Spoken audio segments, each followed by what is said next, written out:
"Look at him," Katie said, loud enough that 3 tables heard it before I did. 25 years later, and he still dresses like he's about to go pour concrete somewhere. Her friends laughed the way people laugh when they've already decided who the joke is on before anybody said anything funny. I didn't turn around right away. I finished stirring my coffee, set the little silver spoon down on the saucer, and only then looked up. The ballroom was doing what reunion ballrooms always do. Low chandelier light, a jazz trio working through something soft near the bar, name tags with faded yearbook photos that made everyone look faintly like strangers wearing their own faces from 25 years ago. I'd been in the room maybe 10 minutes, long enough to shake 4 hands, hug Angela twice, before Katie found me.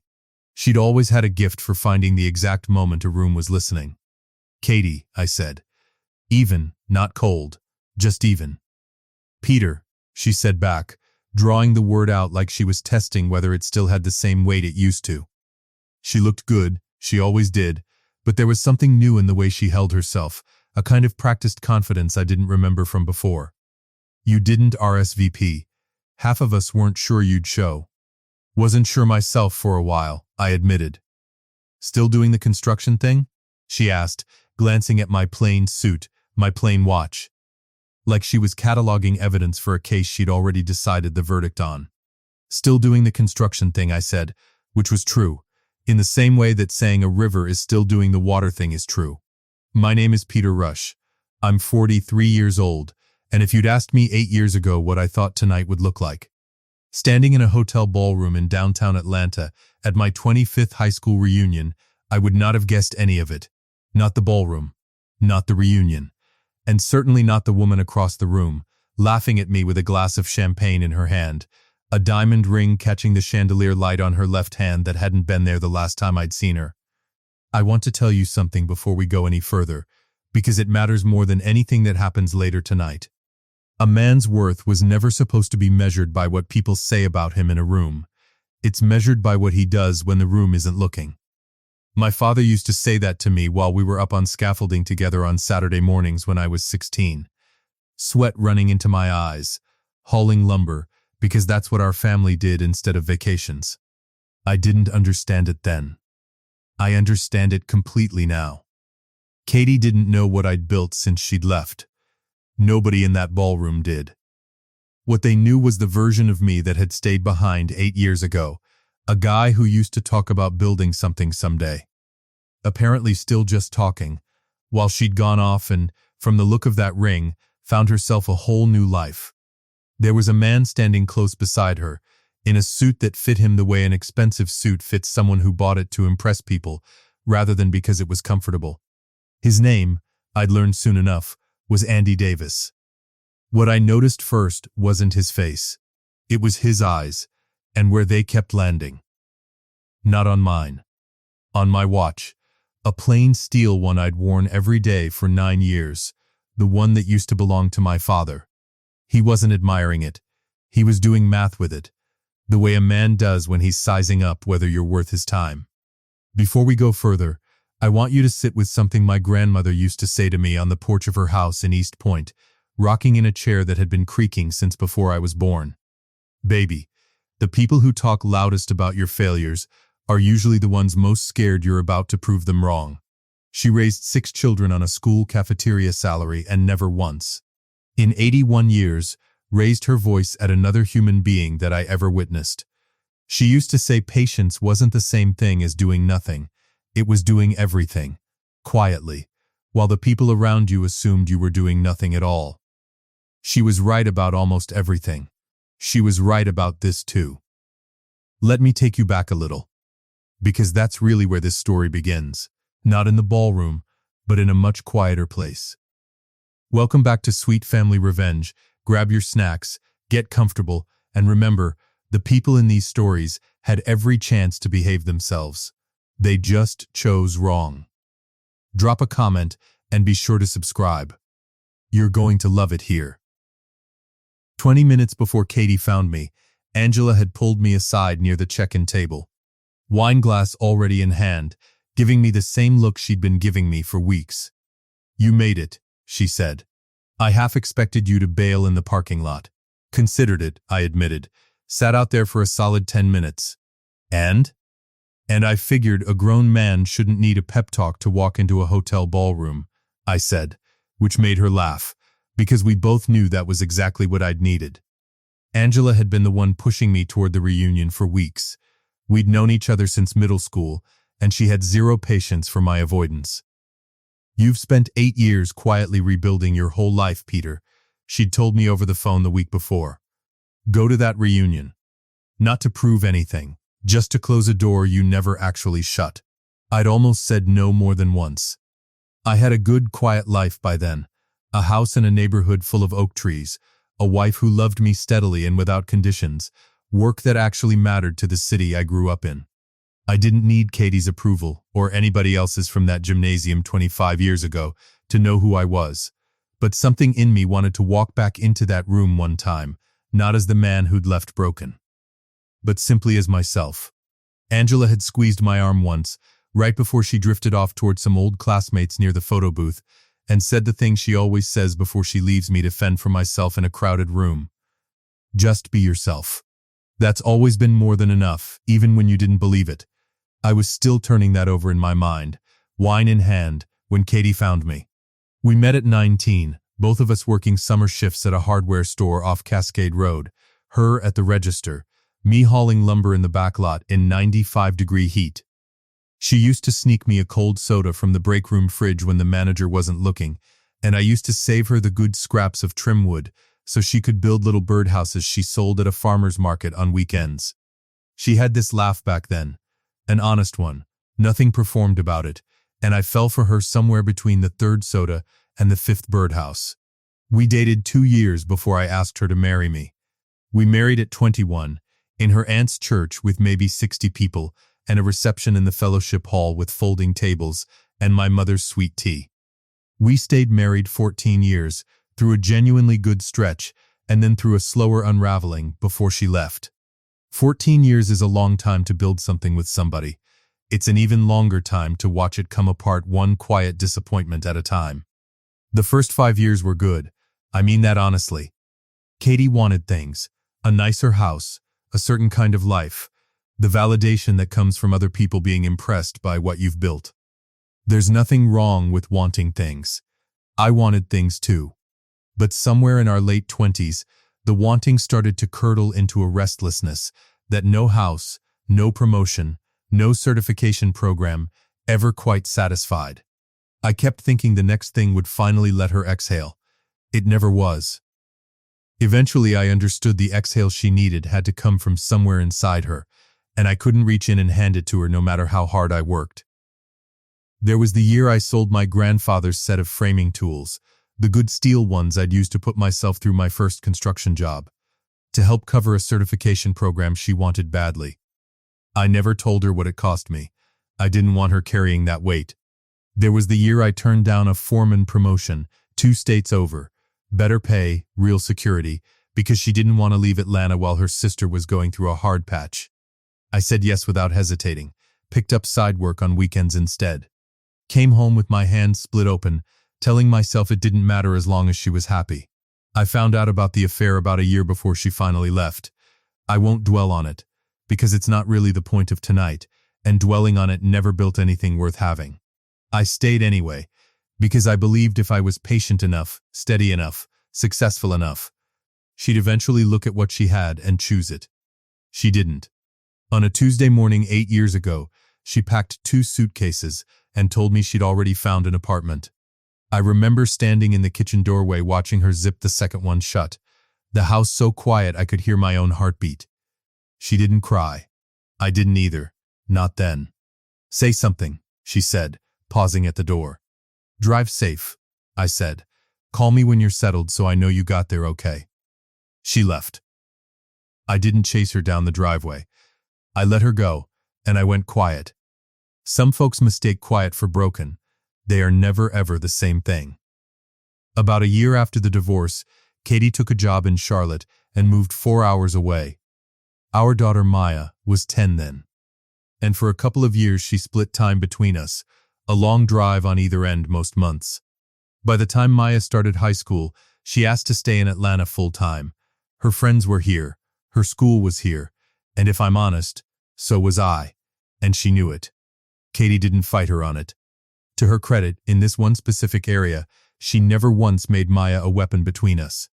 And I've always respected her for that, even in the years everything else between us felt far from respectable. Katie stayed in Charlotte the better part of 7 years. She moved back to Atlanta only 3 months before that reunion. A fresh start, she told Maya, a new job, a chance to be closer to her aging mother. She met Andy Davis less than 6 weeks after she unpacked her last box. Andy hadn't said a word to me directly yet, but he'd been watching the whole exchange with a kind of restless attention, like a man doing arithmetic he didn't want anyone catching him at. "You're the ex," he finally said, extending a hand with a smile that didn't reach his eyes. "Andy, I'm in private equity." "Peter," I said, shaking it once.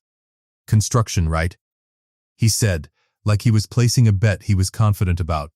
"Katie mentioned you two went way back. Same graduating class." "Same graduating class," I agreed. His eyes drifted again to my watch, then, briefly, to the plain wedding band on my hand. I watched him try to reconcile something in his head and fail, the way people do when the numbers in front of them refuse to add up to the story they'd already decided on. I didn't know it yet, standing there, but Andy Sinclair had a habit. He collected watches the way some men collect stories, not to wear them, but to know their worth on sight, because knowing the price of things quickly was, in his line of work, a survival skill. What he didn't know is that the model on my wrist wasn't for sale, had never been for sale, and its value had nothing to do with dollars at all. "We're engaged," Katie said, holding up her hand for anyone who hadn't already noticed the ring.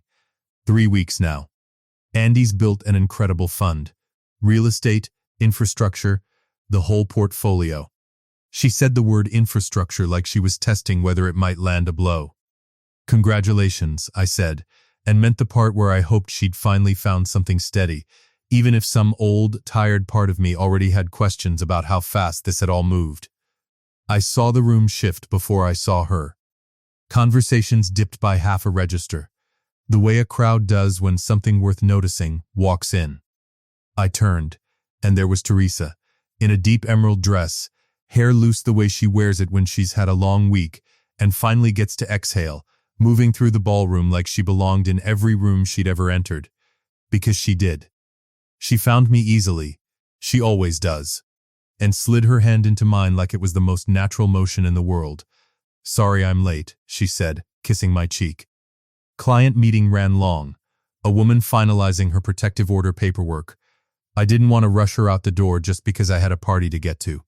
I should tell you properly who Teresa is, because it matters for everything that happens next.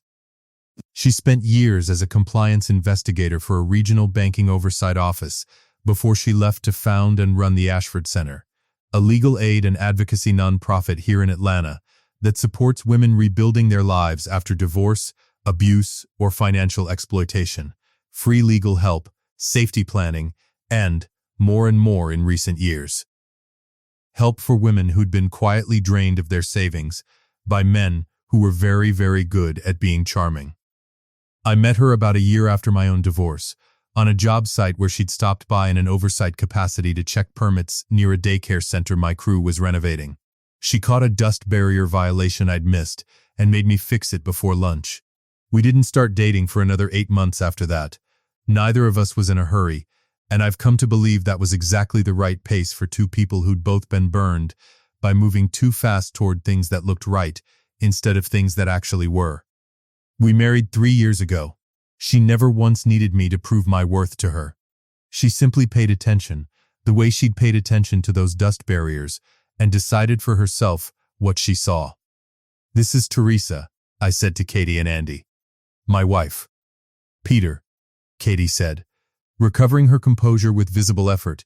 "You didn't mention your wife was." She paused, searching for a word that wouldn't sound as transparent as it was.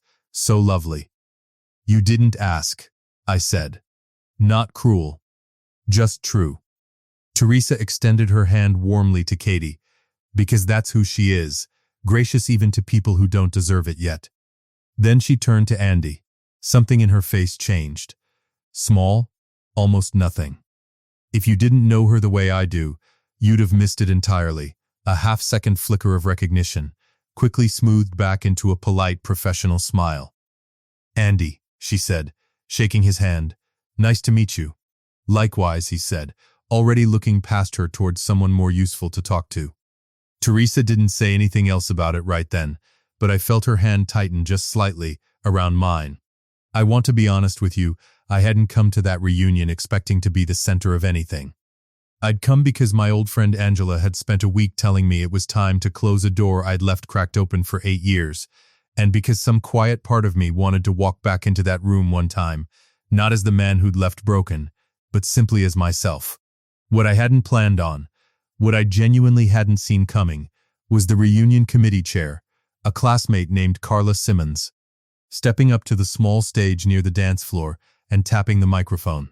Before we get too far into the evening, Carla said, "I want to do something I wasn't originally planning to do, because I'd been asked to keep it quiet. But given some of what I've overheard tonight, I've changed my mind." My stomach dropped, because I already knew, roughly, where this was going. "Most of you don't know this," Carla went on, "but this ballroom, this catering, the band, even the scholarship raffle we're running tonight for graduating seniors at our old high school, all of it was fully underwritten by one of our own classmates, who asked specifically to remain anonymous. He didn't want a toast. He didn't want a plaque. But I think our class ought to know who made tonight possible, and I think he ought to hear us say thank you out loud instead of behind his back." She looked directly across the room. "Peter Rush funded this entire reunion. And while I had the floor, I did a little digging. Because I was curious, that man also quietly funded the renovation of the rec center on Delow Drive 2 years ago. And he's the reason 40 kids from our old district have full-ride scholarships to trade and engineering programs through a fund named after his father. So, Peter, thank you. From all of us." The applause that followed was real, and it went on longer than I was comfortable with. I stood there with my hand raised in something between a wave and surrender, wishing the floor would open up. While 140 former classmates rearranged everything they thought they knew about me in real time. I watched Katie's face very closely in that moment, because I couldn't help it. The color left it slowly, like watching a light dim on a rheostat instead of a switch. Her mouth opened slightly. Nothing came out. Beside her, Andy's expression did something else entirely, a flicker of recalculation, fast and cold, the look of a man realizing he'd been standing next to the wrong target all night. "That's," Katie finally managed, voice small in a way I hadn't heard from her in years. "That's you? All of it? You paid for all of this?" "I didn't want it to be about that," I said, and meant it. She had no response ready. For the first time all night, she didn't have one single thing to say. Here's the part of the story that turns this from a simple night of humbled pride into something with real weight, so stay with me. About 5 weeks before that reunion, 2 women had come separately to the Ashford Center asking for help. Both had recently separated from long marriages. Both had met a charming, well-dressed man within weeks of their divorces finalizing, a man who talked fast about real estate funds and infrastructure plays, who moved the relationship toward engagement almost immediately, and who'd walked away from each of them with a 5-figure investment that simply evaporated the moment anyone asked for paperwork. Neither woman had a full name for him. One knew him as Trey. The other only had a first name and a blurry photo from a restaurant receipt camera a friend had taken as a joke. Teresa had flagged the pattern immediately. It wasn't the first time she'd seen this exact playbook, and she'd already opened a file with a detective she worked with regularly in the financial crimes unit, cross-referencing the description against similar complaints in neighboring counties. What she hadn't had, until that moment on the ballroom floor, was a face. Now she did. She didn't make a scene. She didn't say a word to Katie that night, beyond simple courtesy. That's not how Teresa operates, and it's part of why I love her the way I do. She excused herself 20 minutes later, stepped into the hotel corridor, and sent a single text to Detective Alvarez, "I think I just met Trey. Ballroom at the Regency downtown. Real name may be Andy Davis. Call you first thing tomorrow with everything." The next morning, Teresa sat at our kitchen table with her laptop, 2 case files, and a legal pad, and worked for 6 hours straight. She pulled the photo from the previous complainant's file, compared it against a picture Angela had quietly taken at the reunion the night before, without anyone noticing, and confirmed what she'd suspected in the corridor. She drafted a formal statement, attached the corroborating details from both existing complainants, and filed everything with Detective Alvarez's office by that afternoon. Not out of anything to do with Katie, or me, or the reunion at all, but because it was exactly the work she did every single week for women who had nobody else looking out for them. This isn't about Katie, she told me that evening, and I believed her completely. Because I know her. If it helps her too, fine, but I'd have filed this exact complaint if I'd seen his face at the grocery store. 4 days later, detectives obtained a warrant. They arrested Andy Davis outside his apartment on a Wednesday morning, on charges connecting him to at least 3 victims across 2 counties, with investigators saying at the time that they expected the number to grow once his financial records were fully unwound. Katie called me the night of the arrest. And she was furious in a way I hadn't heard from her since the worst days near the end of our marriage. "You couldn't just let me have this one thing," she said, voice shaking. "You had to make sure it went down at your wife's little organization. Y'all have been jealous of me since the second I walked in that ballroom with a ring on my finger, and this is how you handle it? You destroy him?" "Katie, don't," she said.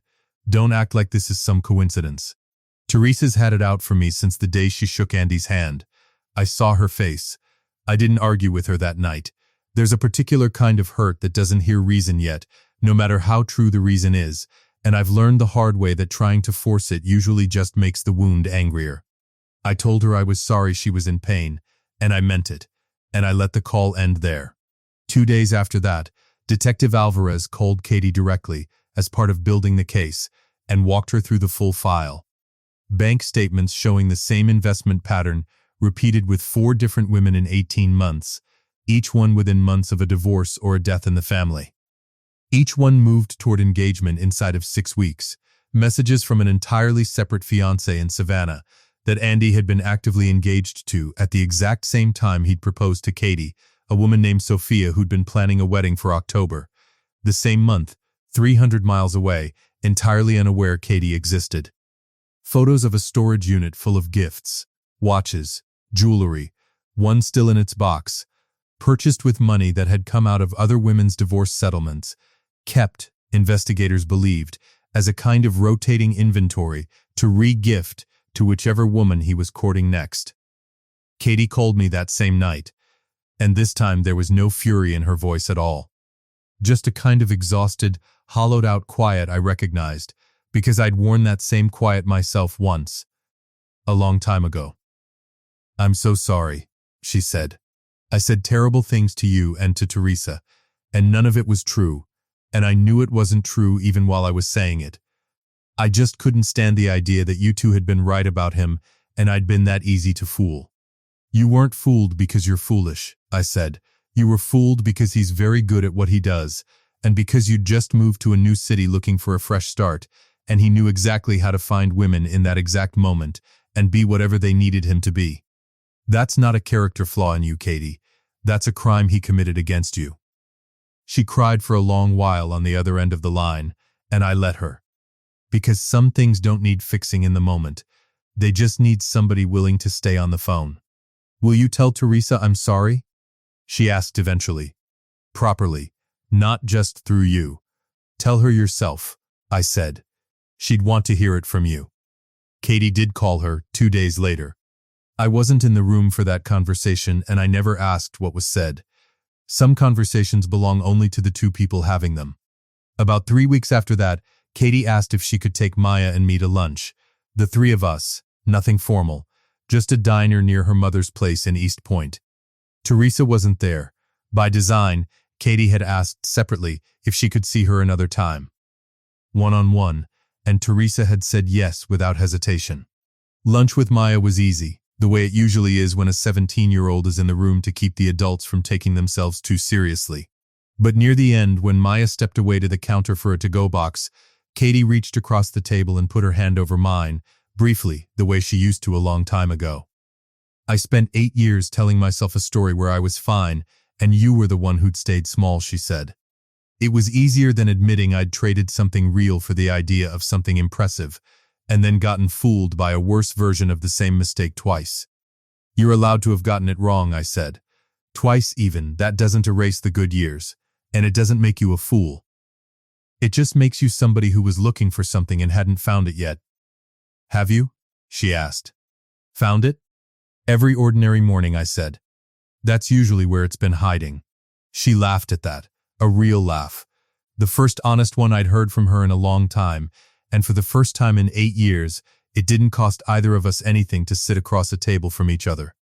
The following week she met Teresa for coffee near the Ashford Center, and whatever was said between them, Teresa came home lighter than she'd been in days, and that was enough for me. I want to slow down here, because this next part matters more to me than anything else in this whole story. Maya is 17 now, a senior, applying to engineering programs. And she wants to study civil engineering.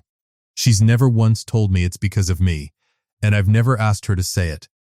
But I notice things. I noticed the sketchbook she used to fill with bridge designs when she was 11. I noticed that she still asks to come by job sites, just to watch. She'd been the one, oddly enough, who first told me about the scholarship fund working, though she had no idea it was connected to me. About a week after the reunion, she called on a Wednesday evening, mostly to talk about nothing in particular, and near the end mentioned, almost as an afterthought, a scholarship she'd been awarded through something called the Robert Rush Memorial Fund. I looked him up, she said. There's barely anything online. Just an old construction company and a mention in a newspaper archive about a building collapse he helped investigate the safety standards on afterward.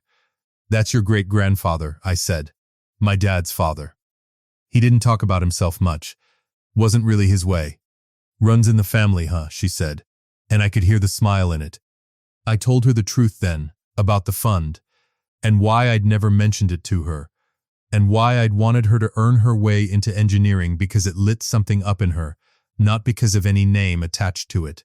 So I didn't actually win anything? She asked, careful, like she was bracing for the scholarship to feel smaller now that she knew. You did, I said quickly.